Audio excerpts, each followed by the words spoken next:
All right. We are right now at the entrance to Dodge City, which was the probably densest population of LSD dealers and pot dealers in the 1960s. Right now we're basically at the intersection of Laguna Canyon Road and Woodland Drive, just a block away from the Sawdust Festival. And this spot was really notorious because the police knew that there was something going on here. They knew that there were a lot of LSD dealers that were living in the houses here, but they would raid probably once a week, and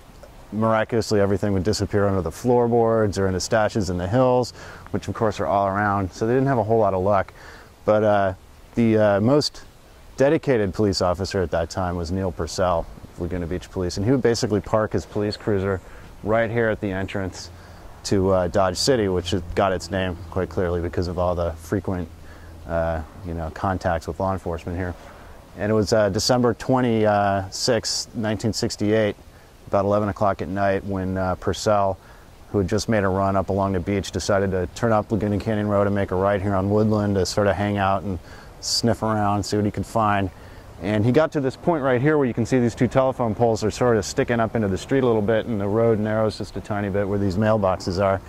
And there was a station wagon kind of parked almost in the middle of the street here that had its headlights on, basically blinding him, so he says. And he climbed out of his car and he approached the vehicle and looked in the back seat and saw what looked like, at first he thought it was some sort of gorilla on a leash, and it turned out to be Jack Leary, who was gesticulating wildly and apparently coming down off a pretty intense acid trip, which took a few days to wear off completely. But in the front seat was Timothy Leary and his wife Rosemary, and they were arguing, and he could smell marijuana, and so he arrested Leary, which led to one of the most bizarre kind of triangulated sagas in the history of the 1960s, early 70s counterculture, which was after he was imprisoned at the California Men's Penal Colony in San Luis Obispo. The Brotherhood raised about 25 grand and gave the money to the weathermen, who passed the cash along to the Black Panthers, who used it to bust Leary out of jail, smuggle him out of the country. He was ultimately arrested in Afghanistan, which was, of course, where the Brotherhood was getting most of the hash that financed their LSD labs and so forth. That whole bizarre story started right here in Dodge City.